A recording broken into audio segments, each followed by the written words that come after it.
নমস্কাৰ মোৰ ছাত্ৰ ছাত্ৰীসকল মোৰ ইউটিউব চেনেলটোলৈ তোমালোক সকলোকে স্বাগতম জনাইছোঁ। ছাত্ৰ ছাত্ৰীসকল, আজি অসম জাতীয় বিদ্যালয়ৰ তৃতীয় শ্ৰেণীৰ সমাজ বিজ্ঞান পাঠ্যপুথিৰ আজৰি সময়ৰ আনন্দৰ দ্বিতীয় খণ্ডৰ পাঠ্যৰ প্ৰশ্ন উত্তৰ আগবঢ়াব বিচাৰিছোঁ। গতিকে ছাত্ৰ ছাত্ৰীসকল, তোমালোকে ভিডিঅ'টো অকণো স্কিপ নকৰি প্ৰথমৰ পৰা শেষলৈকে চাই যাবা আৰু প্ৰশ্নৰ উত্তৰসমূহ বহীত ধুনীয়াকৈ লিখি ল'বা। পোনপ্ৰথমতে অনুশীলনীৰ প্ৰশ্নসমূহলৈ আগবাঢ়িছোঁ।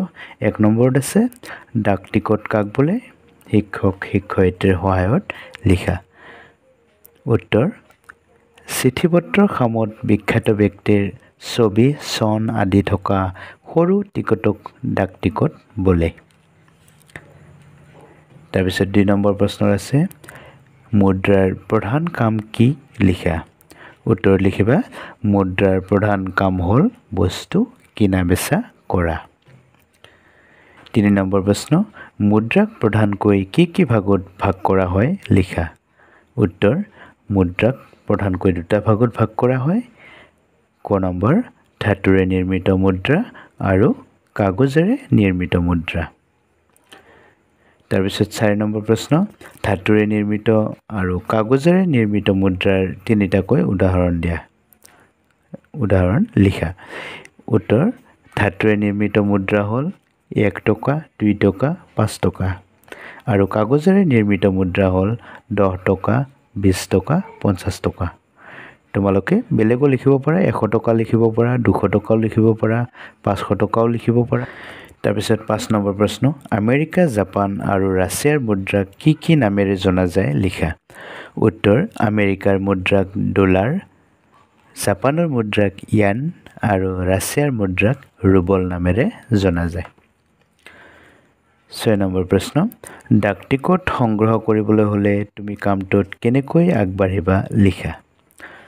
উত্তৰ, ক নম্বৰ, ঘৰলৈ অহা বিভিন্ন চিঠি পত্ৰৰে খামত থকা টিকটবোৰ সংগ্ৰহ কৰিব পাৰি। তাৰপিছত খ নম্বৰ, ওচৰ চুবুৰীয়া আৰু বন্ধু বান্ধৱীক ডাক টিকট সংগ্ৰহৰ কথাটো কৈ সংগ্ৰহ কৰিব পাৰি। আৰু গ নম্বৰ, বিদেশৰ ল'ৰা ছোৱালীৰ লগত বন্ধু পাতি চিঠি আদান প্ৰদান কৰি ডাক টিকট সংগ্ৰহ কৰিব পাৰি। তাৰপিছত 7 নম্বৰ প্ৰশ্ন আছে, ডাক টিকট সংগ্ৰহ কৰিলে তোমাৰ কি লাভ হ'ব পাৰে? লিখা। উত্তৰ, ডাক টিকটবোৰত বিখ্যাত ব্যক্তিৰ ছবি, জন্ম মৃত্যুৰ তাৰিখ আদি উল্লেখ থাকে। তাৰপিছত ডাক টিকটবোৰ বিশেষ কাৰণত উলিওৱা হয় বাবে কাৰণটো জানিব পৰা যায়। আৰু গ নম্বৰত আছে, ডাক টিকট সংগ্ৰহ কৰিলে বহু কথাৰ জ্ঞান লাভ কৰিব পাৰি। তাৰপিছত 8 নম্বৰ প্ৰশ্ন আছে, মুদ্ৰা সংগ্ৰহক আজৰি সময়ৰ কাম হিচাপে লোৱাৰ ফলত কি লাভ হ'ব পাৰে? লিখা। উত্তৰ, ক নম্বৰ দিয়া আছে, মুদ্ৰাবোৰে এখন দেশৰ টকা পইচা, বেহা বেপাৰ আদি কথাৰ জ্ঞান দিয়ে। খ নম্বৰ, মুদ্ৰাবোৰত থকা চন, তাৰিখ আদিৰ দ্বাৰা দেশ এখনৰ বিষয়ে জানিব পাৰি। গ নম্বৰ, বিভিন্ন দেশৰ মুদ্ৰাৰ তুলনামূলক মূল্য জানিব পৰা যায়। 9 নম্বৰ প্ৰশ্ন, খেলা ধূলা কৰোঁতে মনত ৰাখিবলগীয়া 3টা দৰকাৰী কথা লিখা। উত্তৰ লিখিবা। ক নম্বৰ, কোনকেইটা দিনত খেলা ধূলা কৰিব লাগে সেইটো ঠিক কৰিব ল'ব লাগে। খ নম্বৰ, খেল খেলিবলৈ সুবিধাজনক ঠাই বাছি ল'ব লাগে। গ নম্বৰ, দিনৰ কোনখিনি সময়ত খেলিব লাগে সেইটো ঠিক কৰি ল'ব লাগে। তাৰপিছত 10 নম্বৰ প্ৰশ্ন আছে, খেলা ধূলাৰ পৰা আমাৰ কি লাভ হয়? লিখা। উত্তৰ, খেলা ধূলা কৰিলে শৰীৰ আৰু মন ভালে থাকে। খেলা ধূলাত পাৰ্গত হ'লে ভৱিষ্যতে খেলুৱৈ হোৱাৰ সম্ভাৱনা থাকে। গ নম্বৰ, খেলা ধূলাই মানুহৰ মাজত একতা মিলা প্ৰীতিৰ সৃষ্টি কৰে। 11 নম্বৰত আছে, আমাৰ ৰাজ্য অসমৰ গাঁৱে ভূঞে প্ৰচলিত 6বিধ খেলৰ নাম লিখা। উত্তৰ, গাঁৱে ভূঞে প্ৰচলিত খেলৰ নাম হ'ল হৈ গুৰু। উত্তৰ, গাঁৱে ভূঞে প্ৰচলিত খেলৰ নাম হ'ল হৈ গুডু, চোৰ পুলিচ, টাংগুটি, ঘিলা খেল, চিৰি খেল আৰু হাতোৰা তাৰপিছত 12 নম্বৰত আছে ভ্ৰমণ মানে তুমি কি বুজা লিখা উত্তৰ ভ্ৰমণ মানে হ'ল আন এখন ঠাই চাবলৈ যোৱা কিতাপ পঢ়ি যেনেকৈ জ্ঞান লাভ কৰোঁ তেনেকৈ ভ্ৰমণ কৰিও বিভিন্ন জ্ঞান লাভ কৰিব পাৰোঁ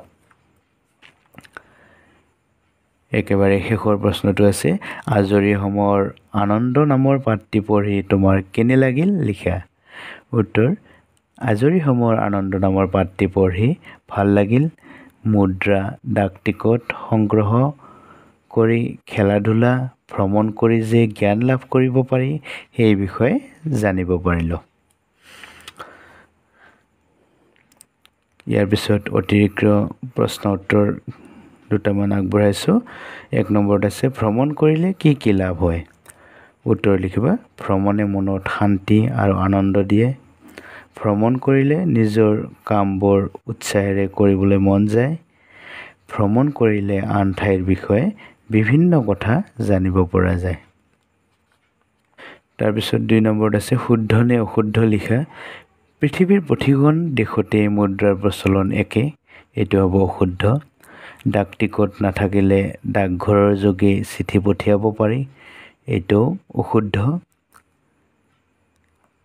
গ নম্বৰ আমাৰ দেশ ভাৰতত মুদ্ৰাক টকা বুলি কোৱা হয় এইটো শুদ্ধ তাৰপিছত খ নম্বৰ জাপানৰ মুদ্ৰাক ডলাৰ বুলি কোৱা হয় এইটো অশুদ্ধ ঙ নম্বৰ ভ্ৰমণে কেৱল আন ৰাজ্য বা দূৰৰ ঠাইলৈ যোৱাটোকেই বুজায় এইটো অশুদ্ধ তাৰপিছত প্ৰথম 6 নম্বৰ জীৱ-জন্তুৰ যত্ন লোৱাটো আজৰি সময়ৰ কাম এইটো শুদ্ধ দ্বিতীয় 6 নম্বৰ ৰজা মহাৰাজাসকলৰ দিনত মুদ্ৰাৰ প্ৰচলন নাছিল এইটো হ'ব অশুদ্ধ 3 নম্বৰ প্ৰশ্নৰ আছে তলৰ ইংৰাজী প্ৰতিশব্দ আৰু অসমীয়া প্ৰতিশব্দ আস্তানি মিলোৱা ইয়াতে বাওঁফালে কইনৰ লগত কোনটো হ'ব মুদ্ৰা ষ্টেম্প ডাক টিকট লেটাৰ চিঠি পত্ৰ পোষ্ট অফিচ ডাকঘৰ